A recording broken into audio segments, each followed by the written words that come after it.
Hello. Hello. It's that time of the week again, isn't it? It certainly is. It's Factoraly. Hello, listeners. Hello, listeners, and hello, Bruce. And hello, Simon. Good, that's all the hellos out of the way. Oh, and we've got more than one listener now. We've got a second one. We've got two listeners. Wow, who's the second one? The second one is my best friend, Paddy. Oh, I thought I was your best friend. Sorry. Oh, well, got to face the truth sometime. Paddy says he hates podcasts, but he'll listen to this one. Wow. Well done, Paddy. Thank you. That is true loyalty. Nice one. I need to bring some of my friends along at some point.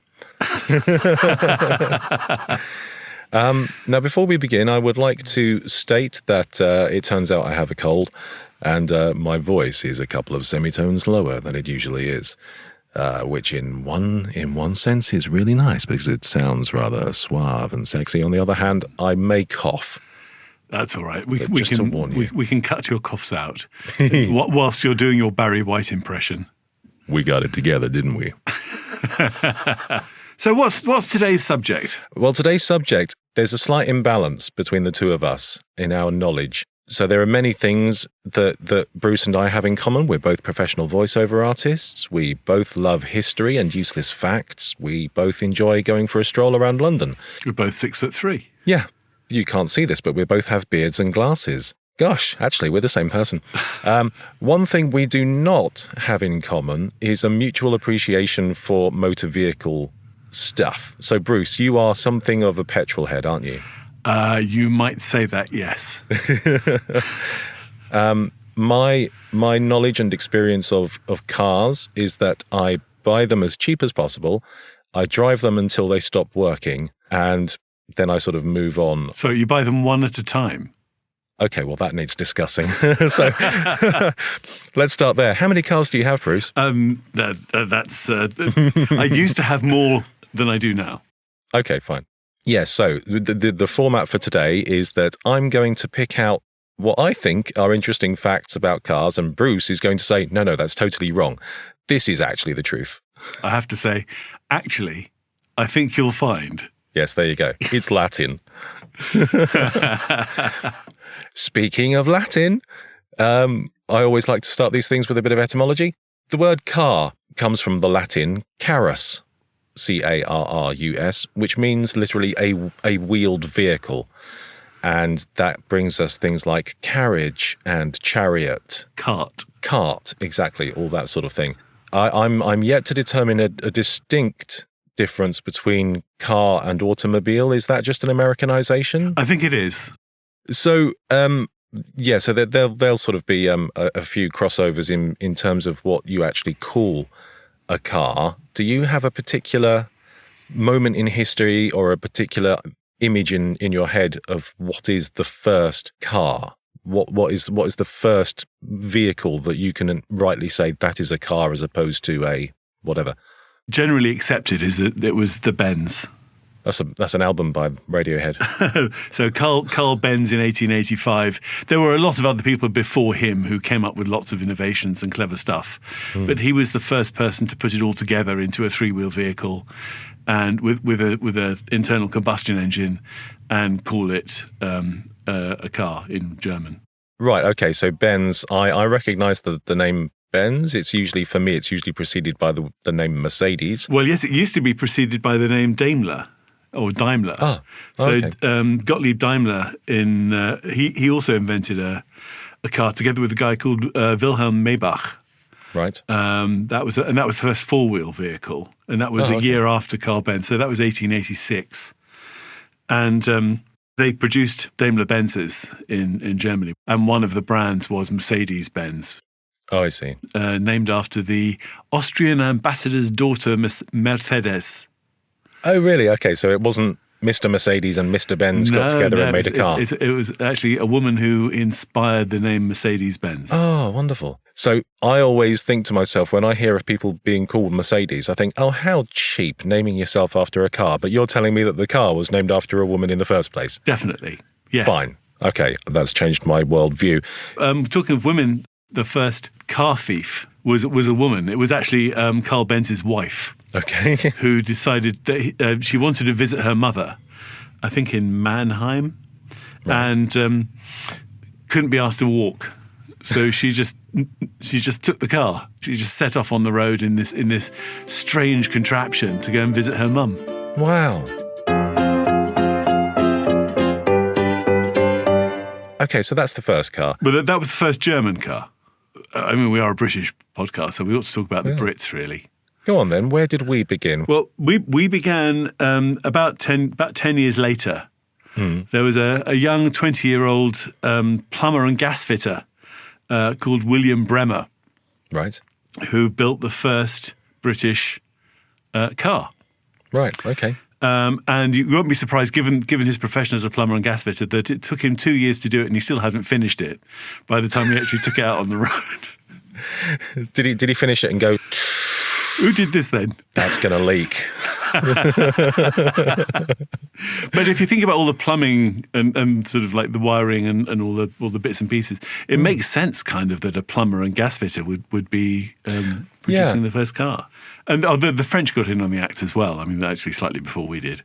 Okay. The very first run on public roads was in 1895.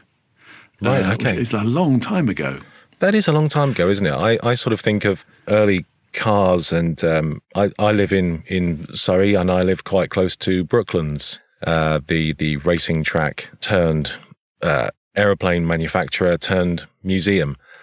And I sort of think of that Edwardian era as sort of being the heyday of motor vehicles.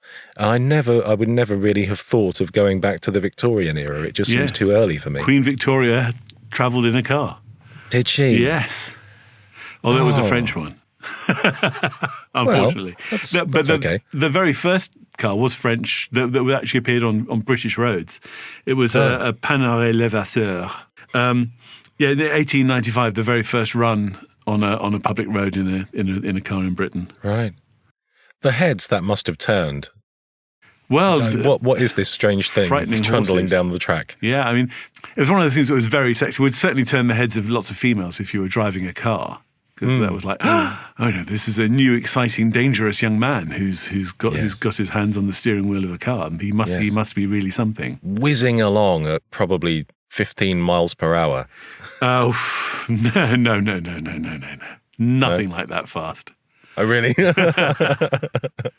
fact, the first speeding ticket was given to a guy who was doing 8 miles an hour in a 6. Great. Yeah. I knew about this one. So this is a fellow called Walter Arnold. In January 1896, he was driving in a place in Kent called Paddock Wood, and he was sort of chased down. I say chased down, I mean a police officer sort of walked after him and informed him that he was breaking the speed limit. And of course, that was a steam-powered car at the time, I guess, wasn't it? Yes, for steam cars, you needed a chauffeur, somebody who handles hot things to heat up the water in the car. Oh, is that the origin of chauffeur? Yes. Wonderful. But in those days, the speed limit was, well, the speed limit was low because cars didn't really go much faster than that. But also, you had someone walking in front of you, waving a red flag to alert oncomers that there was a vehicle approaching. I mean, there were all sorts of things about, some people saying you have to let off fireworks or flares. I think in France, you were technically supposed to let off flares to let people know that you were coming down the road in a car. And then someone invented the horn and everything became a lot easier.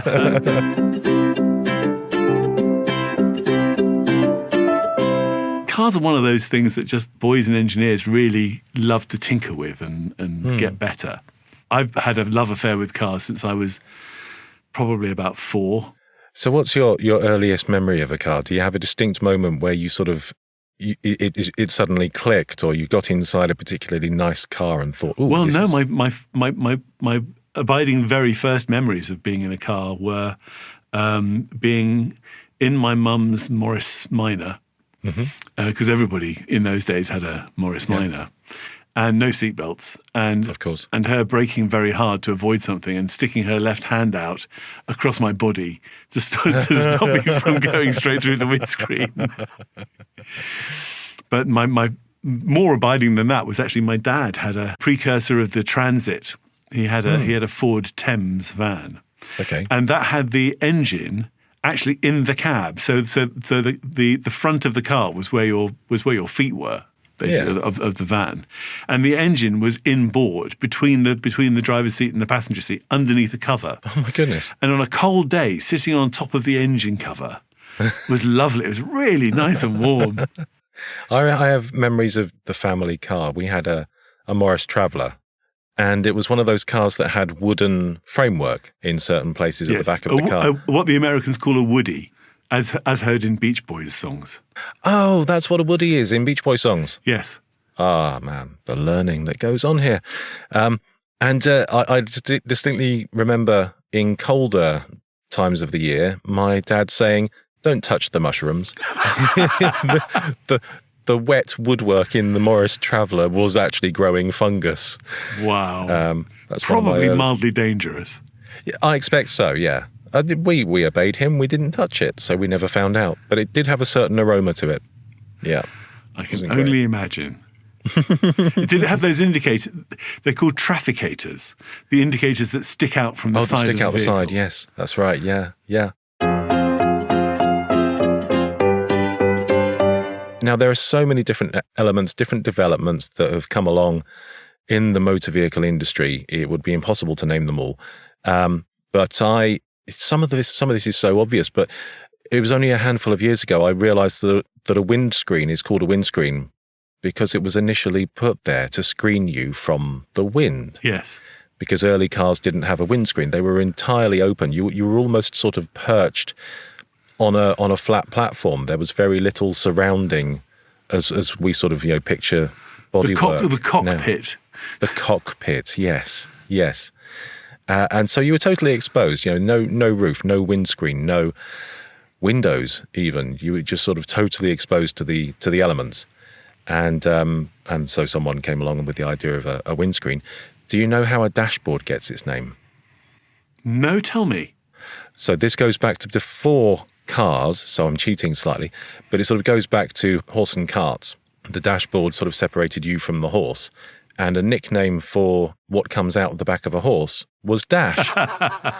So the dashboard was the board that stopped the people in the cart getting covered in dash. Well, here's the thing. Isn't that great? Talking about sort of horse-drawn carriages and things. Driving on the left and driving on the right is quite interesting as well. And it's basically, you can blame the whole lot on Napoleon. Good. Because at one time, everybody drove on the left.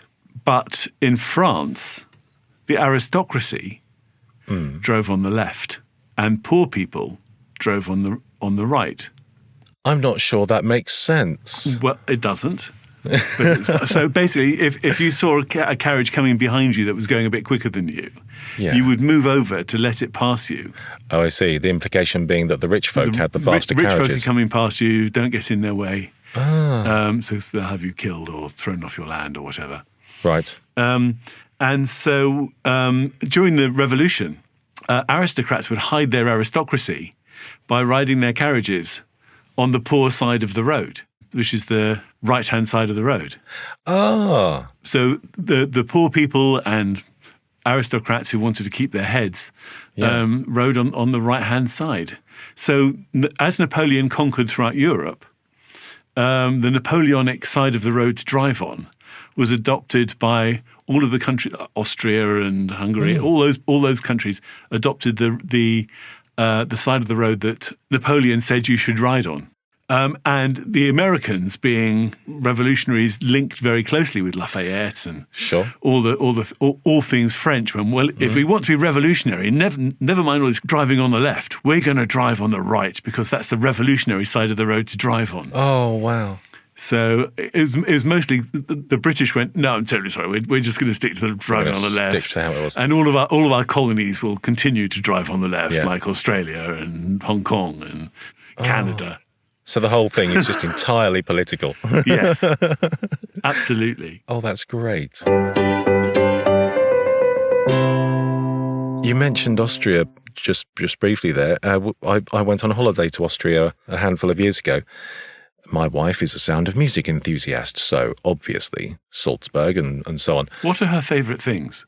Oh, she quite likes whiskers on kittens, that sort of thing. Snowdrops on noses. Not so keen on wild geese that fly. But can't have it all, can you? So we were driving around Austria, which is just stunning. It is. And we were on a motorway one day, and this very odd thing kept on happening. Every time the traffic slowed down, the people in the left lane moved to the left, and the people in the right lane moved to the right. And I really didn't understand what was happening. At first, I sort of thought, oh, there must be some debris in the road, and people are just steering to get out of the way. But it happened again and again and again. And I looked it up afterwards, and it turns out this is actually part of their highway code, that when you're in slow-moving traffic on a motorway, you separate to whichever is your nearest outer edge in order to leave a path for emergency vehicles to come through, should they need to do so. Makes complete sense. Doesn't it make complete sense? The number of times you've seen an emergency vehicle in this country, being totally hampered by all the cars that are in the way, Weaving its ultimately way using, through, yeah. Totally, yeah. I thought, what a great idea that everyone just naturally knew that's what you did. So, what other firsts or what other innovations have come around? Well, petrol, I guess. Petrol. That's quite an important one. Yes. Did you know that the word petrol was actually patented? No. It was so it wasn't called it was called gasoline or something before then. Oh yes. But a company called Carlos Capel and Levasseur of Hackney Wick discovered a slight different process, and they called it petrol, and they patented the name petrol. Ah, right. Okay. So there is a minor difference between petrol and gasoline in the way it's actually produced. Yes, which I won't go into. There's also the major differences between petrol and diesel. The diesel story is amazing. I don't know if you know the story of the guy who invented the diesel engine, Mr. Diesel. I don't. No. So, but Mr. Diesel. Yes. It was named after a man. Yes. Okay, carry on. So he had invented this amazing engine, which was much more efficient than a petrol engine, and he decided he was going to take his invention to America to expand it and to make his fortune. Right. So he took the boat to America, and somewhere between Europe and America, he fell off the boat. Fell. This is the thing, is that a lot of people don't think he fell at all. They think that he was pushed. Ooh. And that delayed the adoption of the diesel engine. They think it was actually more for marine purposes. Oh, that it was actually the people who produced marine engines, right, like steam and coal, okay, who didn't want this newfangled diesel engine taking their breakfast. So they did away with him. So it took a little while longer for the diesel to actually make an appearance on roads and sea, and not in the air because it's quite heavy.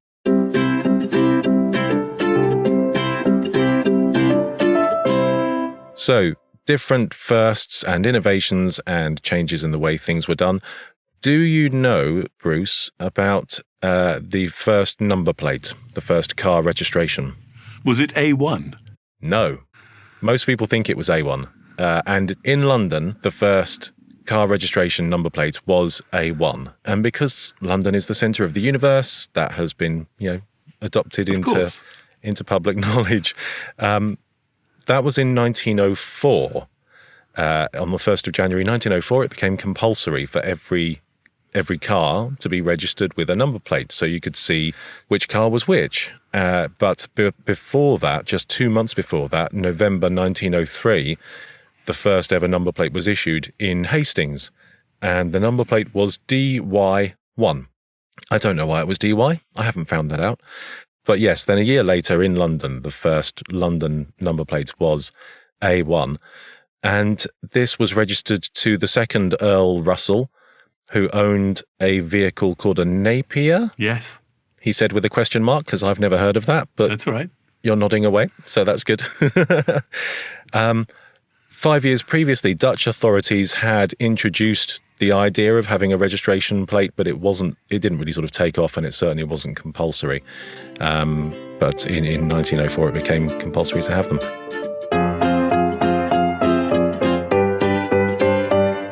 Can you give us a rough estimate of how many vehicles you've either A, owned, or B, driven?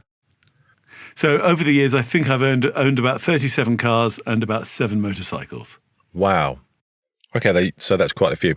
I think I've owned 6. But I've driven a lot more than that. In a previous career line, I used to be a postman before I came into the wonderful world of voiceover. Uh-huh. And because of that, I think I've probably driven about 30-odd Royal Mail vans in my time. So I may not have owned many, but I have driven a vast variety of vehicles within the van spectrum. Well, this is interesting because I know we said we wouldn't talk about America. However, there is one interesting thing about America and left-hand drive and right-hand drive, which is that although the Americans drive on the wrong side of the road, Right. the postmen have to get out of the car and deliver the post all the time. Yeah. So what the American Postal Service did is they ordered all of the vans for the Postal Service with the steering wheel on the correct side of the car so that they could pull up at the side of the curb, and rather than having to walk all the way around, sort of get out of the driver's side and walk all the way around, they could get out of the correct driver's side and just go step straight out onto the sidewalk. Interesting idea.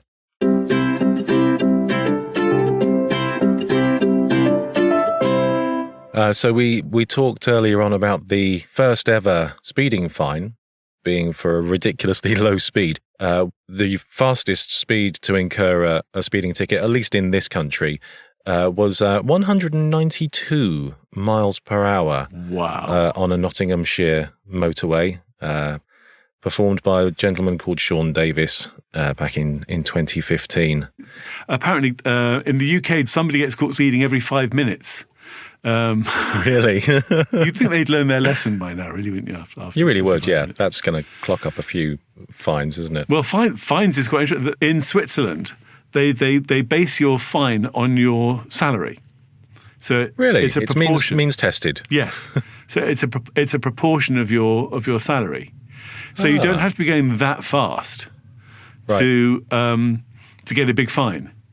And the biggest speeding fine, I think, was in Switzerland, and it was about £180,000. Oh my goodness! And he was only doing 85 in a 50. Wow, still illegal. Still illegal. Right, so that's the biggest ever fine. Do you know what is the largest amount of money ever paid for a car? Well, I say ever paid for, publicly known to be paid for. I don't know what shady deals go on. This is at auction. Yes. It could be millions and millions and millions. Yes, it could. A very modest £52 million. So $70 million, £52 million. This was a 1968 Ferrari 250 GTO. Of course it was. And it was the vehicle that won the Tour de France in 1968.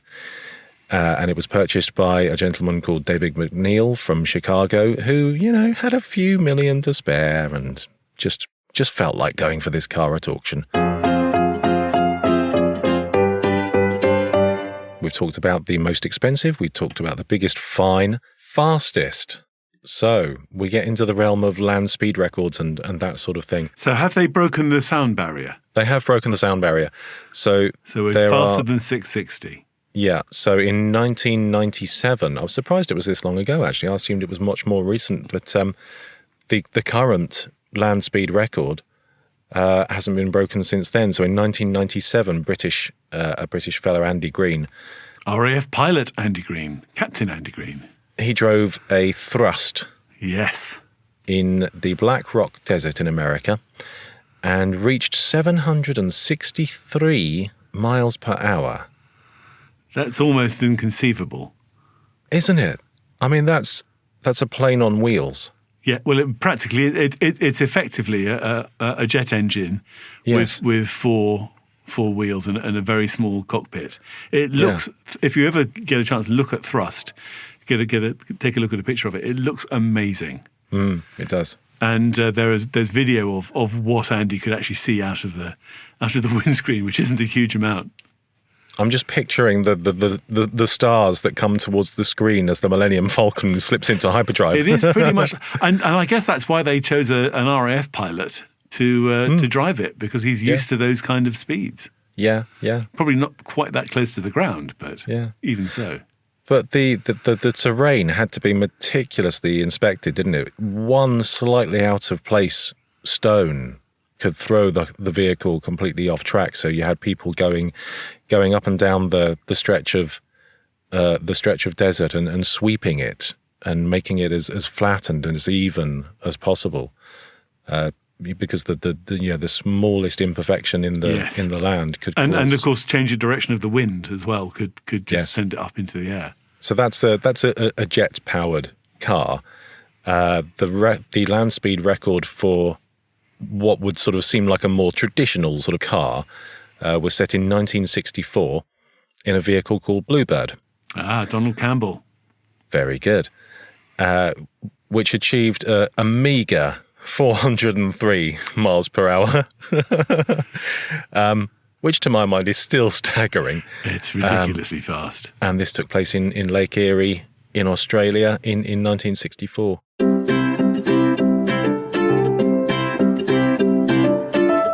So you mentioned car mascots, the little hood ornaments, as the Americans would call them.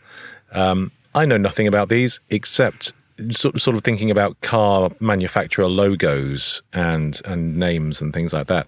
Do you know the origin of Vauxhall? Go ahead. So in Liverpool, just on the outskirts of Liverpool, there's an old medieval hall which was owned by a Lord Fawkes. Fawkes spelt the same way as Guy Fawkes, and that building was called Fawkes Hall.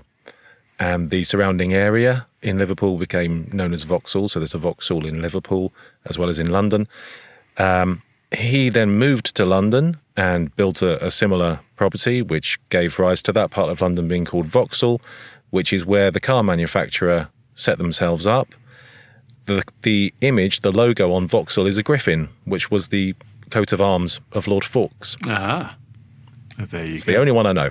Well, there's also a Vauxhall in Russia. I think it's one of the train stations on the Russian metro. Oh, yeah, interesting. And named after the same thing, which is really bizarre. Yeah. But Vauxhalls, early Vauxhalls, and I think up until very recently, they were known for having what they called nostrils. So if you looked at the bonnet of an old Vauxhall, and even some current ones, they've tried to retain a little bit of it. Rather than having a flat bonnet, they have little indentations either side of the middle, which kind of look a bit like a septum. Yeah. And that's how you could tell a Vauxhall, apart from the griffin. Right. The nostrils on it was another way of telling the difference. And you mentioned the spirit of ecstasy? It was, there's actually the woman who posed for it, it was still alive until reasonably recently. Oh. They used to actually, in the very early days, the bonnet ornament had a use because it was a thermometer. So when you looked along the bonnet of the car, at the end of it, where the radiator was, there was a circular thing with a needle in it, and a red zone and a green zone. And if you were overheating, the needle went into the red zone, and you knew that you had to pull over, and that's how you could tell that your engine was too hot. Great. But there was there are some very expensive hood ornaments. There's the French crystal sculptor Lalique, and made some wonderful, beautiful hood ornaments for cars, and they're worth a lot of money if you can get an original Lalique hood ornament. I think Bentley just has a capital B on theirs, doesn't it? Yes, it's a winged bee. A winged bee. Yes, and wings feature quite strongly. So Aston Martin is wings as well. Aston Martin, originally Lionel Martin, who drove his cars at the Aston Hill Climb. So hence Aston Martin. Not Mr. Aston and Mr. Martin. No, the original Aston Martins were designated LM, so LM1, LM15, LM18. Okay. Lionel Martin. But Aston got bought by a guy who made farm equipment called David Brown. And so he thought there'd be Aston Martins, but I want my name in there as well. Right. So we've got the name of a hill climb. We've got Lionel Martin's name in there. I want David Brown's name to be in Aston Martin's.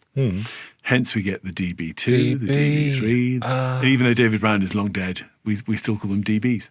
Great. Well, there you go. Little nuggets of information to brighten your day. So going back several conversations about the different innovations that have come along through motoring history. Obviously, we now have electric ignition... Starter motors. Starter motors, that's the word for it. Yeah. When did that come about, do you know? I don't know exactly, but I would imagine that it would have been about in the 20s or something like that. It would have been quite early on. It was actually 1911. Was it? Yeah. So the first electric ignition was invented in 1911, and it had a button rather than a crank handle, which would be inserted into the front of the car. You turn the crank handle, and that's what started the engine. And the idea behind inventing this, other than the fact that it was just easier, was the fact that the crank handle could actually fly out of the front of the car once the engine was started. If you didn't remove it quickly enough, it could actually sort of ping off. And it broke lots of thumbs. It broke shins. Because it would start to, if you were standing too close to it, it would hit your legs. Yes. But I mean, the biggest thing was the fact that it meant that women could drive cars much more easily, because it's quite, you need to be quite a burly sort of person to turn a crank handle, whereas if you're not that strong, then a electric starter motor is a very easy way to start a car.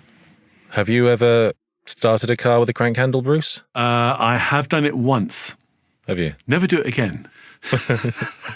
I got very sweaty, and I don't think I even actually got it started in the end. It was a cold day. Right. But you've sort of owned a few fairly vintage vehicles. Have you ever owned a vehicle with a crank handle? Yes, my current vehicle, my Elvis, has a crank handle. I think the handle is there more for defence against people who are trying to attack you than any kind of useful car related activity. Okay, but. But I mean, there are still people who don't have any other choice. I mean, there's a wonderful thing called the London to Brighton run. I've heard of this. Which happens in November. And the cars, they're assembled in Regent Street as a kind of like a display the day before on the Saturday. Right. So then all the vehicles move from Regent Street to Regent's Park, and to Hyde Park, I apologise. And they're all there, and then they let them out onto the public road. These cars, some of which are over 130 years old. Wow. And they let them out onto the public roads to drive from London to Brighton. Gosh. And not all of them make it every year, but it is fabulous to watch. And I recommend anybody to come and have a look at the cars, check out what weekend it's going to be in November. And it's quite cold, obviously. So all of these people are really well wrapped up and all dressed traditionally. Cars have always been part of my life. It's lovely. And the kind of people who love cars are my tribe. Great. Well, that is more information than I ever would have imagined myself talking about on the topic of cars. Thank you, Bruce, for sharing your vast knowledge with us. Thank you, Simon, for all the research. I appreciate it. My pleasure. And thank you to our dear listeners for listening to us. Both of them. Both of them. Now we have doubled our numbers. Yeah, absolutely.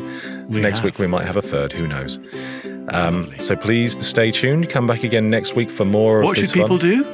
They should like, they should subscribe, they should follow, they should shout it from the rooftops.